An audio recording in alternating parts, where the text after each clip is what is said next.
Durante decenios busqué un lugar donde poder vivir en la naturaleza. Pensé en la montaña y en la orilla del lago sin encontrar lo que buscaba. O era demasiado caro, o estaba demasiado lejos, o no era lo adecuado. Un día el hijo del profesor Jung me dijo que alguien en Bollingen, allá arriba en la ladera, quería vender un terreno, que no le conocía, pero que sabía su nombre.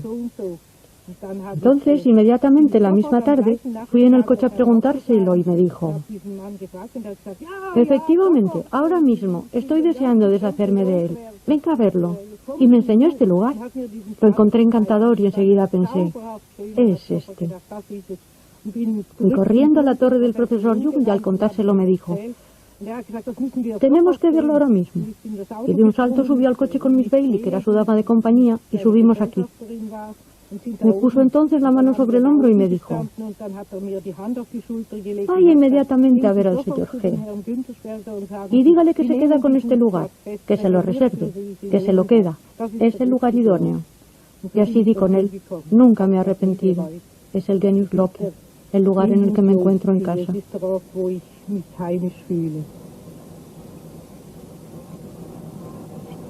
¿Encontró en él algo de su infancia? El paisaje es muy diferente, pero en él vuelvo a encontrar mi niñez, en el sentido que crecí en un gran jardín donde jugaba casi siempre sola en la naturaleza, desarrollando un gran amor por los animales y las plantas. Después he pasado toda mi vida en habitaciones alquiladas, siempre con el anhelo de encontrar algún día un poco de tierra para renovar el contacto con la naturaleza. Y aquí lo reencontré. Por eso, algo más tarde, la tercera o cuarta noche, soñé con monos que corrían felices alrededor de la casa. El alma animal podía revivir por fin. Los antepasados animales volvían a la vida. Se trata de una calidad de vida que solamente se experimenta viviendo en el campo como un animal más. En este sentido le respondería afirmativamente. Es cierto que este paisaje es diferente al de mi infancia, pero los dos tienen en común la naturaleza. Lo reconfortante son los momentos de soledad y silencio en la naturaleza, únicamente en comunicación con animales y plantas.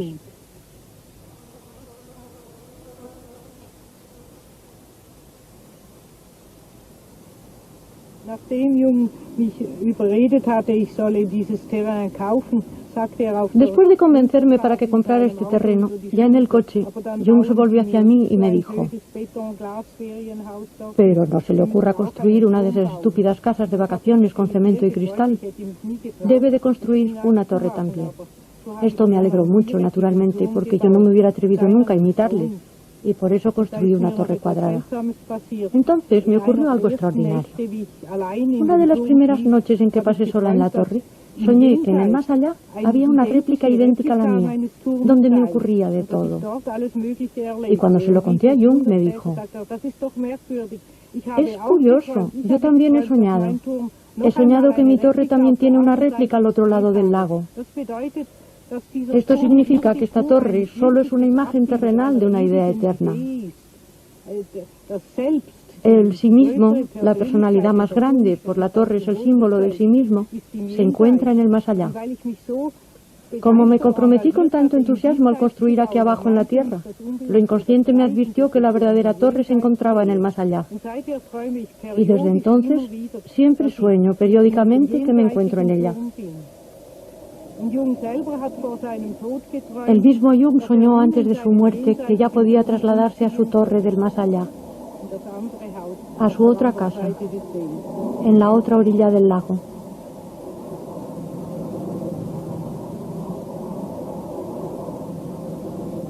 ¿Cómo conoció usted al profesor Jung? En la escuela yo estaba en la misma clase que el sobrino de Toni Wolf, la amiga del profesor Jung. En una ocasión Jung le dijo: conozco muy poco a vuestra generación. Alguna vez puedes venir a Bollingen con otros jóvenes. Yo les invito. Y de esta manera, él me invitó con otros muchachos. En total fuimos 7 chicos estudiantes de bachillerato. Y contando conmigo, que era la única chica, éramos 8 en total. Y pasamos allí el día entero. Jung habló tan impresionantemente de la verdad del alma que dejó en mí una huella muy profunda. Cuando volví a mi casa pensé, ahora necesitarás 10 años para digerir todo lo que este hombre ha dicho hoy. Después me enteré que daba conferencias en la Escuela Politécnica Federal y allí fui. Pero era demasiado tímida para saludarle y pensé, si él me conoce, bien, pero si no... Él vino directamente hacia mí y me dijo, ¿cómo está usted? Naturalmente me sentí muy feliz de que aún se acordara de mí. ¿Y cómo empezaron a trabajar juntos? Ocurrió de la siguiente manera. Cuando nos conocimos, él tuvo la impresión de que yo tenía algo que ver con la alquimia, según me dijo después. Por eso, más tarde, cuando le pregunté si podría hacer un análisis con él sin que tuviera dinero para pagarlo,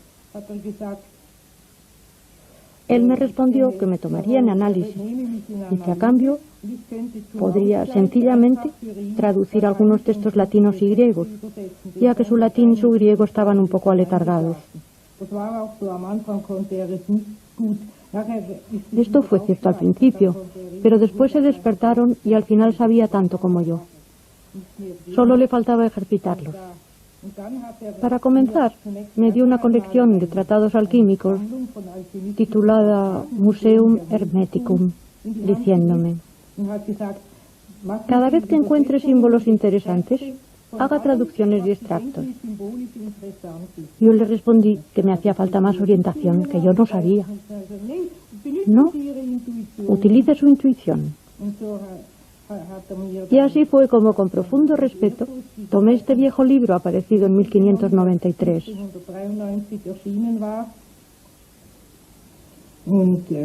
Una tarde pensé, hoy tengo tiempo, pero para empezar quisiera leer lo que contiene.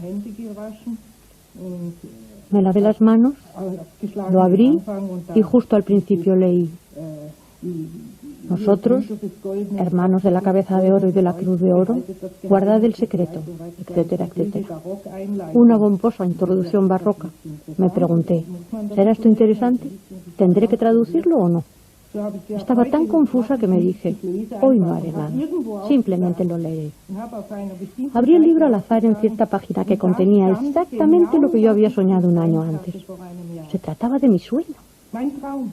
Un sueño que yo había tenido se encontraba allí, escrito en latín, y me dije, estás loca, alucinas, ahora desvarías. Tomé una toalla, la mojé en agua fría y la puse sobre mi frente. También me puse con fresas en la cabeza pensando, estás loca, métete en la cama, estás loca. A la mañana siguiente reflexioné sobre lo ocurrido en la víspera. Pues sí, me volví loca. Leí mi sueño en este libro. Después, frotándome los ojos, continué. Estoy sobria. Me llamo Marie-Louise von Franz. Vivo en la calle Dolder 107 y me encuentro totalmente normal. Entonces volví al libro y allí seguía mi sueño en latín, un fragmento entero de mi sueño. Usted encontró su sueño, pero en realidad, ¿qué es lo que buscaban Jung y usted en estos libros? El cristianismo y toda la cultura cristiana no han tomado suficientemente en serio a la materia y en consecuencia tampoco al cuerpo ni a la sexualidad, aunque esto hoy resulte banal decirlo. Sabemos que el cristianismo ha fallado en este punto. Ha ayudado al hombre a morir, pero los sacerdotes no nos instruyen sobre cómo vivir y cómo vivir la sexualidad, el cuerpo y las necesidades físicas. Aquí está la gran laguna de la tradición cristiana. Gran parte de los alquimistas eran médicos o científicos apasionados. Así que fueron ellos quienes se interesaron por el principio femenino descuidado, es decir, por la materia, por el cuerpo, etc. Y con ello, por toda una parte de lo inconsciente, puesto que la psique consciente está estrechamente ligada al cuerpo fisiológico y funciona con relación a él. Por eso, Jung reconoció muy pronto que la alquimia completa Por eso, Jung reconoció muy pronto que la alquimia completa y compensa de alguna manera la orientación unilateralmente espiritual y patriarcal del cristianismo. Se trata de una contracorriente subterránea que, sin embargo, no se opone de manera hostil, sino complementaria a las cuestiones que el cristianismo no supo responder, o que ignoró, o que resolvió con una frase teológica.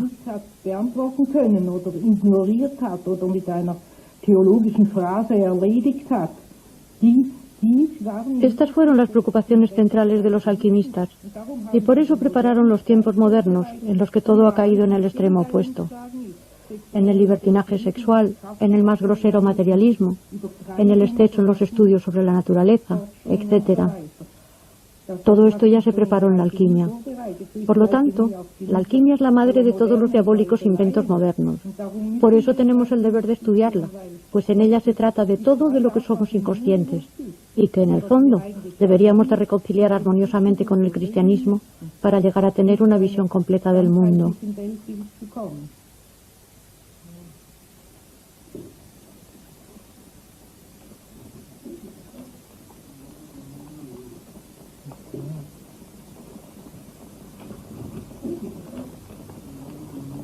¿La alquimia no empezó ya antes de Jesucristo? Sí, las raíces de la alquimia se remontan por un lado a la filosofía presocrática, en la que de pronto los griegos empezaron a pensar de una manera menos mitológica, o no tan mitológica, desarrollando por el contrario una teoría de la materia. Pensemos sobre todo en los atomistas Leucipo y Demócrito, y después en Heráclito, con su teoría de la energía cósmica, etc. La manera de plantearse cuestiones científicas proviene, pues, de la ciencia griega presocrática. Por otra parte, el lado práctico de la técnica química proviene de Egipto, y se remonta sobre todo al ritual de la momificación. Piensen, por ejemplo, en el momento principal en que se sumerge el cuerpo en una solución de sosa, natrón. Natrón significa MTR, Dios. En el fondo se trata de un baño de divinidad. Esta es la esencia de la alquimia. Considerar la química también como algo divino y misterioso. Esto proviene de Egipto. Los egipcios veían en la materia algo divino, misterioso, como en cualquier parte donde sobrevive aún la magia primitiva. Las piedras, las plantas, las sustancias químicas tienen una cualidad misteriosa, divina, que influye en el hombre. No representan únicamente a la materia muerta tal como la consideramos hoy. Mediante el ritual de la momificación, los egipcios intentaban elaborar un cuerpo eterno, un cuerpo de resurrección para mantener la identidad del difunto. También la idea de la piedra filosofal es en realidad la idea de una individualidad inmortal, de un núcleo inmortal del alma.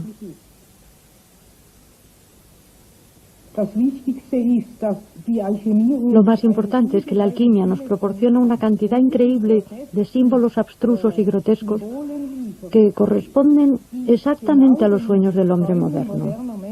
Por eso publicó Jung los sueños de un físico famoso, Pauli, pues en ellos se ve surgir gran cantidad de motivos alquímicos.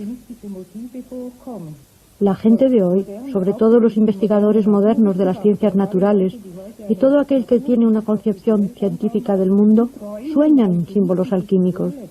En consecuencia, no sería imposible comprender los símbolos de tales sueños sin haber explorado antes toda la tradición. ¿Puede usted darnos un ejemplo? El hermafrodita, la piedra, el significado de la piedra, el significado de los dibujos de las plantas. Claro está que el simbolismo cristiano también ha transmitido e interpretado estas cosas que se ven en las catedrales. En ellas se encuentra un simbolismo inconsciente riquísimo, pero su interpretación se refiere siempre a Cristo. La piedra es Cristo, y esta es una interpretación demasiado sencilla, aunque sigue siendo utilizada, mientras que los alquimistas intentaron realmente preguntarse, ¿qué es una piedra? ¿Es algo muerto o vivo? ¿Cuál es este misterio divino? Para los alquimistas la naturaleza no estaba explicada. Para el cristiano de la Edad Media sí lo estaba. Por el Génesis se sabía que el mundo había sido creado en 7 días y que tal cosa tenía tal y tal significado. Todo tenía un significado establecido. Mientras que los alquimistas buscaron en la oscuridad. Verdaderamente en esto se parecían a los físicos modernos o a los investigadores modernos, buscando el secreto de la naturaleza en las tinieblas, sin prejuicio. Lo buscaban de verdad, para descubrirlo, para comprenderlo, aunque esto también les llevó a sugerir visiones fantásticas. Cuando en el siglo XVII se desarrolló poco a poco la química, en el sentido moderno del término, terminaron todas estas viejas fantasmagorías tachadas de absurdas, y después el racionalismo las rechazó como supersticiones incomprensibles y disparatadas.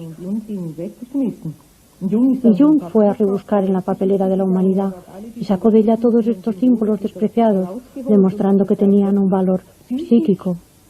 Químicamente hablando es cierto que no tienen valor.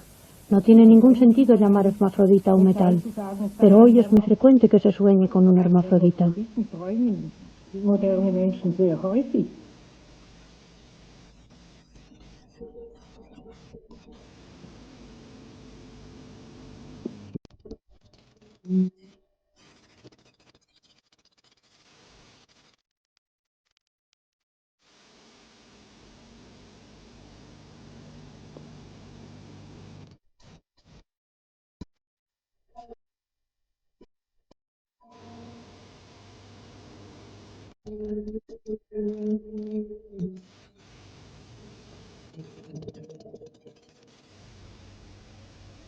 ¿Cómo llegó usted a ser terapeuta?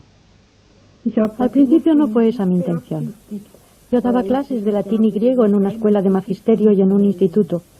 También daba clases particulares ya que las lenguas clásicas eran mi profesión. Pero un día, una señora de cierta edad vino a verme diciendo que sin falta quería hacer un análisis conmigo. Naturalmente esto me dejó tu feu, tu flamme, entusiasmada como terapeuta y muy halagada. Así que me dirigí al doctor Jung para preguntarle si estaría dispuesto a supervisarme y si debería o no tomarla. Me respondió, sí, la conozco. Está tan loca que no puede usted estropearla mucho. Puede usted probar. Esto se desarrolló muy dramáticamente, pero no mal del todo. Así que poco a poco vinieron a verme cada vez más personas. Al principio lo hacía a la vez que mi trabajo, pero llegó a ser tal la avalancha que abandoné la enseñanza aterrizando en esta nueva profesión. ¿Cuántos sueños ha interpretado usted, más o menos, hasta ahora? Pues bien, ya lo calculé una vez. Si tomo 2 sueños por sesión, tantas sesiones por año y tantas personas, llego aproximadamente a los 60.000 sueños. Entre todos esos sueños, ¿encontró usted algunas veces los mismos? Quiero decir, si diferentes personas pueden soñar lo mismo. No. En los 60.000 sueños no hay ninguno que sea igual. Se trata de 60.000 sueños diferentes. Sin embargo, hay temas que se parecen. En esto fundamentó Jung su teoría de los arquetipos, en que existen ciertas estructuras básicas que vuelven una y otra vez. Pero en los detalles un sueño nunca es idéntico a otro, en ninguna persona. Lo que se puede constatar, sin embargo, es que en el sueño existen temas generales que se repiten. Por ejemplo, el tema del amor, o también el de la persecución, o que en el sueño uno busca y busca algo, y así sucesivamente. Por lo tanto, y esto es lo importante, se repiten ciertas estructuras fundamentales que Jung llama las estructuras arquetípicas de la psique. Estas tienen tanta importancia porque a su través llegamos a la capa colectiva del individuo. Esta es una capa que siempre permanece sana, incluso en el enfermo mental. Podríamos decir que el estrato colectivo es, en cierta manera, el de los instintos humanos universales. Cuando se consigue que las personas vuelvan a contactar con él, mejoran, porque al encontrarse otra vez conectadas con la humanidad, pueden relacionarse de nuevo socialmente. Por eso es tan importante conocer estas estructuras fundamentales. Por esta razón estudié también los cuentos de hadas y la alquimia, y esto me ayudó mucho a comprender los sueños. Pero el arte de interpretar los sueños tiene 2 vertientes. Por un lado hay que reconocer y comprender las estructuras arquetípicas, y además está el arte de cómo comunicárselo al otro para que lo comprenda de verdad, y no solo a nivel intelectual. De lo que se trata es de que la gente se impresione y vuelva a conectar a través de sus sentimientos con su propia profundidad de una manera intuitiva y afectiva. Una de las funciones que tienen los sueños parece ser la de preparar a las personas para una futura fase en sus vidas. En la vida existen varios umbrales, digamos. La pubertad, por ejemplo, es una de esas crisis conocidas. Otra es el paso al matrimonio. Luego está la famosa crisis de la mitad de la vida, la menopausia de la mujer. Son pasos transitorios que exigen que uno se reajuste a una nueva vida, que uno cambie de actitud. Y los sueños preparan el terreno. Resulta interesante ver que también antes de la muerte, los sueños preparan para adaptarse al final, que en verdad no es un final. Tengo recopilados ahora por lo menos unos 50 sueños de personas moribundas, pero ninguno de ellos habla de final. Sin embargo, siempre hablan de un gran cambio, bien sea de un viaje, de una transformación, de una mudanza. Lo más frecuente es el gran matrimonio, la gran realización. ¿Y de qué manera esos sueños describen la vida después de la muerte? Solo simbólicamente, claro está. Los seres humanos sueñan con la vida después de la muerte de una manera que se parece mucho a la que nos enseñan las religiones. O bien se entra en un jardín placentero, o bien se descansa en un abrazo eterno con la persona amada, o negativamente también se avanza con dificultad sobre la nieve o el hielo, o sobre rocas volcánicas, etc. Depende. Hay sueños buenos y sueños malos. El destino post-mortem no solo es bello, según parece.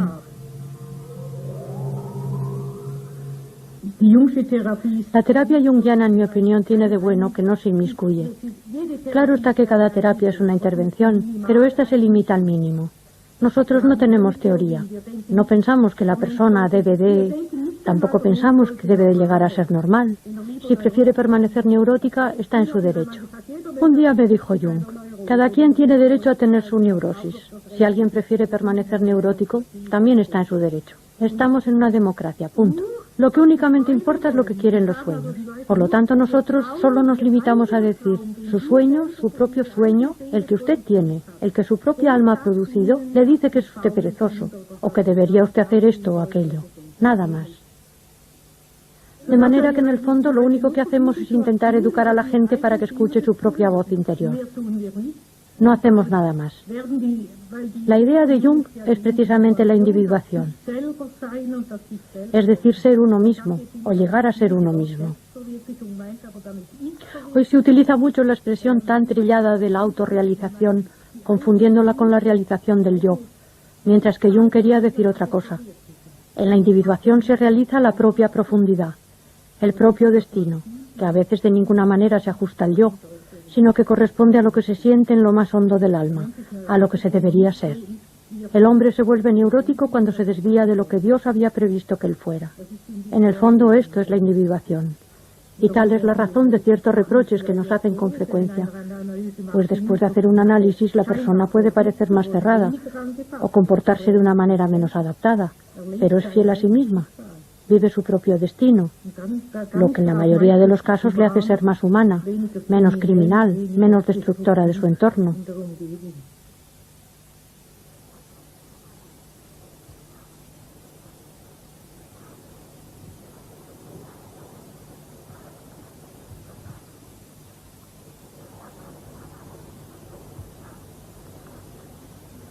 Usted ha escrito una veintena de libros en alemán y en inglés. ¿Cuáles son los temas principales? Todo comenzó con la alquimia. Desde el primer momento, Jung tuvo la impresión de que yo sería su colaboradora para los textos alquímicos, debido a mis conocimientos lingüísticos. Y por eso me dio para descifrar un viejo texto titulado Aurora Consurgens. Para poder descifrarlo, tuve que aprender antes la paleografía, pues se trataba de una escritura medieval que no puede leerse como se hace habitualmente. Después le propuse que me descifrara con notas a pie de página la verificación de todas las citas de la Biblia, es decir, una edición científica. Y un día me dijo, Qué pena que esto se quede en mi casa en un cajón. Añádale pues un comentario. Y llegó a ser un libro en el que trabajé durante 15 años. Esta es una de mis obras principales, Aurora Consurdens. Supongo que este texto data de finales del siglo XIII y se atribuye a Tomás de Aquino, lo que naturalmente nunca fue tomado en serio. Pero este texto es interesante desde el punto de vista psicológico, pues es muy poco químico. Se da uno cuenta de que este alquimista era un místico y que en realidad intenta describir una experiencia mística interior y no una operación química. Por ello salpica su texto de citas de la Biblia. Es evidente que quien lo redactó era un clérigo, probablemente un dominico. Personalmente, yo pienso que puede tratarse de la última obra de Tomás de Aquino, pero esto no puede comprobarse de manera terminante. Y fue casi al mismo tiempo cuando empecé a ocuparme de los cuentos. También esto me llegó del exterior. Una señora quería escribir un libro sobre los cuentos populares, pero no era capaz de hacerlo sola. Entonces me contrató para escribir un libro para ella, y este se convirtió en una gran obra de más de 1000 páginas. Una interpretación junguiana de los cuentos. Trabajé durante 9 años y por eso llegaron a entusiasmarme, pues en mi infancia nunca me habían contado cuentos de hadas y no conocía ninguno salvo los de Andersen, que no me gustaban porque son muy tristes y me deprimían demasiado. Así que en realidad descubrí los cuentos populares entre los 20 y los 30 años, pero estos me apasionaron. Y a partir de este momento di una serie de cursos sobre ellos. Muchos de estos cursos fueron grabados y publicados después, y por eso hoy se me conoce sobre todo por mis comentarios sobre los cuentos.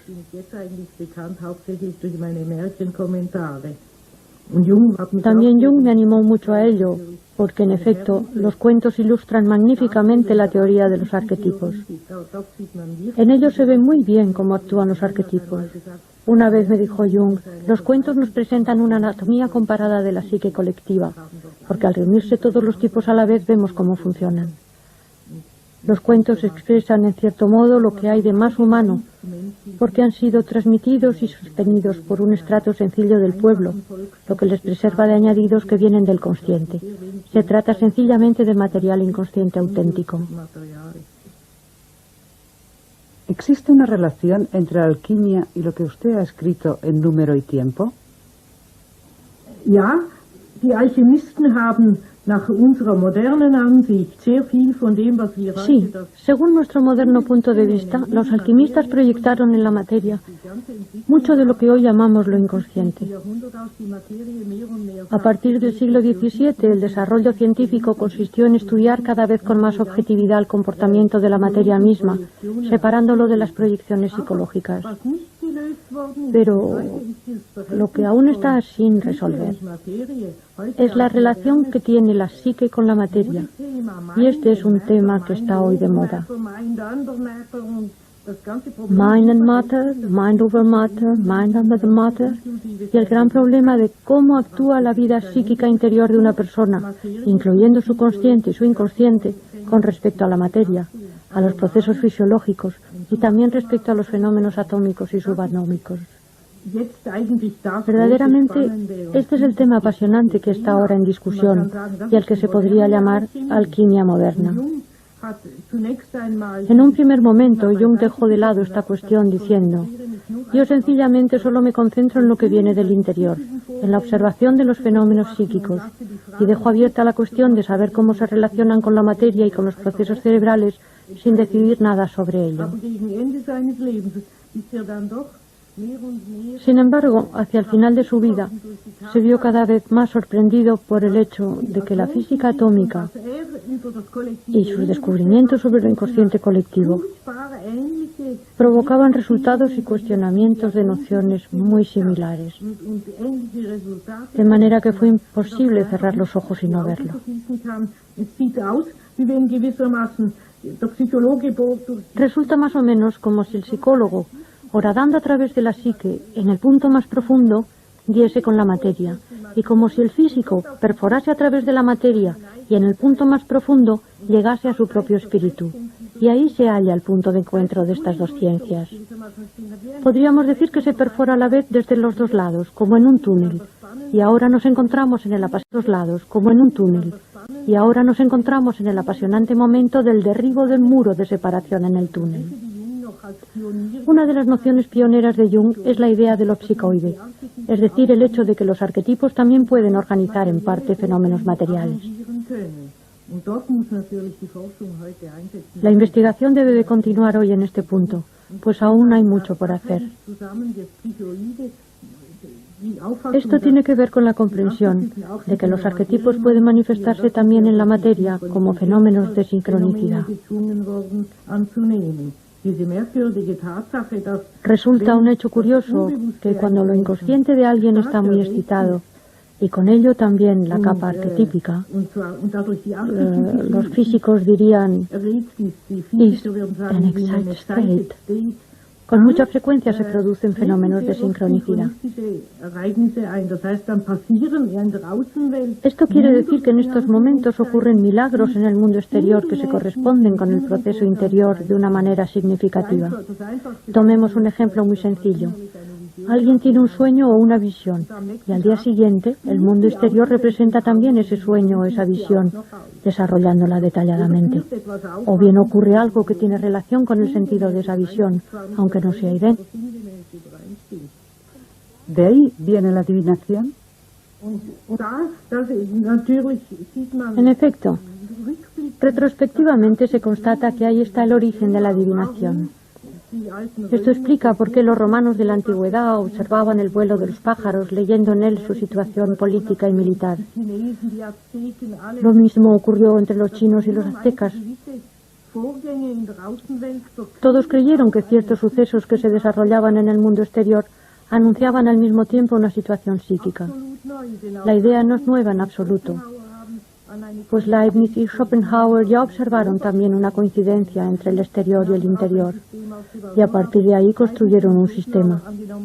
La diferencia está en que ellos supusieron que se trataba de fenómenos regulares. Esto nos acercaría de nuevo a una explicación científica, causal, que no es posible al no tratarse de fenómenos regulares. No se podrá decir con antelación, he soñado con una lechuza, por lo tanto mañana entrará una lechuza en mi habitación por la ventana. Si esto ocurre, es una sincronicidad, aunque no es seguro que así sea. Este concepto de sincronicidad, que solo se atiene a los hechos, irrita muchísimo, porque solo se considera científico lo que se puede predecir, lo que se puede decir con antelación, y la sincronicidad no puede predecirse más que de una forma adivinatoria, pero no causal, por lo tanto no exactamente científica. ¿Y actualmente es ese su trabajo principal? No, mis trabajos se suceden de una manera muy curiosa. Los cuentos de hadas, la alquimia y la alquimia moderna, es decir, la relación entre la física moderna y el problema del tiempo, se me presentan como si fuera una trenza. Los temas desaparecen y vuelven a aparecer como las hebras de una trenza. Por eso paso siempre de una ocupación a otra. Creo que en teoría podré explicar la conexión que hay entre estas áreas. Digamos que son tres corrientes que están vivas y surgen alternándose. Acabo de terminar un libro sobre sueños de personas moribundas y siento, pero aún no estoy segura, pues por de pronto tendré que observar mis propios sueños. Siento que me gustaría mucho escribir un libro sobre las relaciones entre lo inconsciente del hombre y el paisaje. Naturalmente que esto implicaría de nuevo el problema de la sincronicidad. Se trataría, por lo tanto, de una geografía del alma. Pero todavía no lo sé. Tengo que esperar para saber si mi inconsciente está de acuerdo. En este momento me entusiasma la idea, pero todavía no sé si lo aprueban los espíritus. ¿Son pues los sueños los que le inspiran la creatividad? Sí, los sueños son la base de la creatividad. Observándolos y respetándolos se cometen menos errores. La creatividad viene de lo inconsciente. Es del mismo material que los sueños. Y son estos los que nos inspiran. Existen muchos documentos que prueban que los novelistas soñaron lo que más tarde escribieron.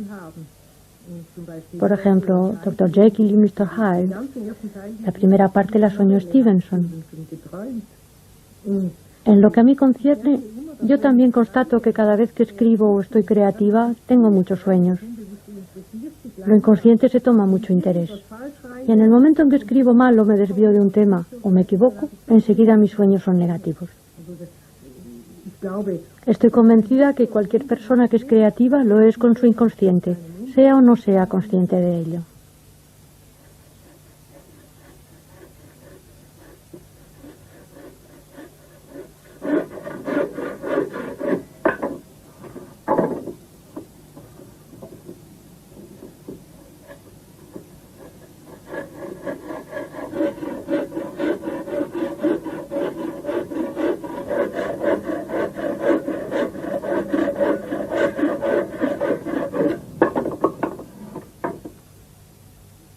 ¿Existe una relación entre la alquimia y los movimientos feministas actuales?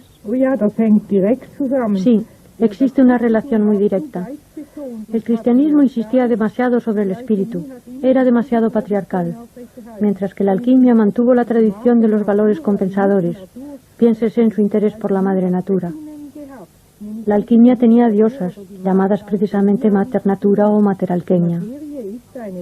La materia es una divinidad, y por eso existe una relación con la declaración papal de que María ascendió al cielo con su cuerpo.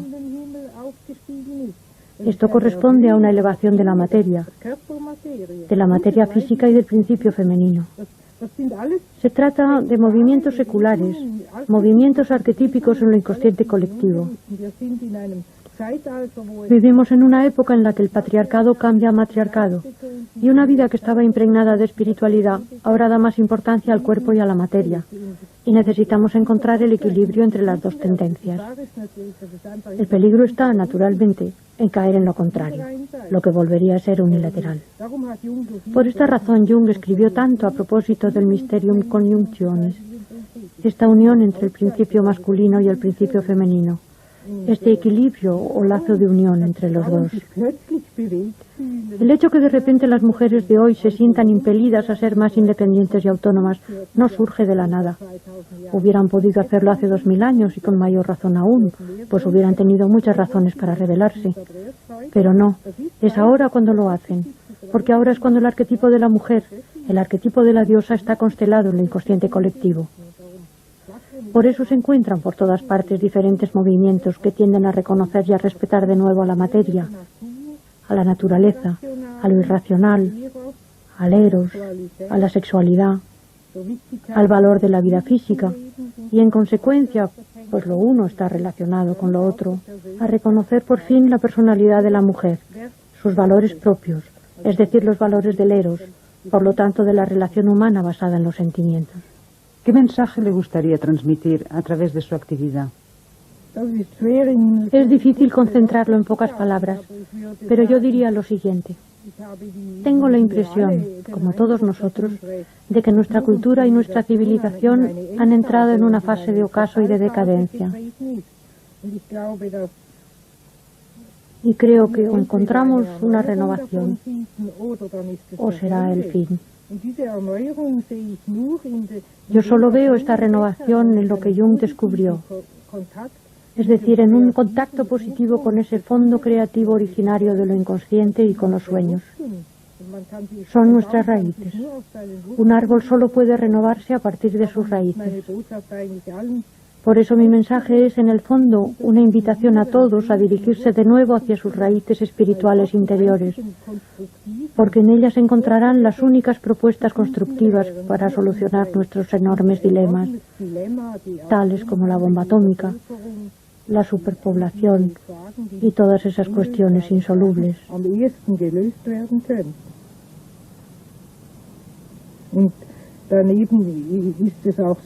Y también hay algo más. El peligro mayor de nuestra civilización actual es la masificación, la nivelación, la opresión del individuo, porque éste se vuelve malvado. El terrorismo, por ejemplo, es una reacción del individuo, y solo podremos ir avanzando si de nuevo reconocemos y respetamos al individuo.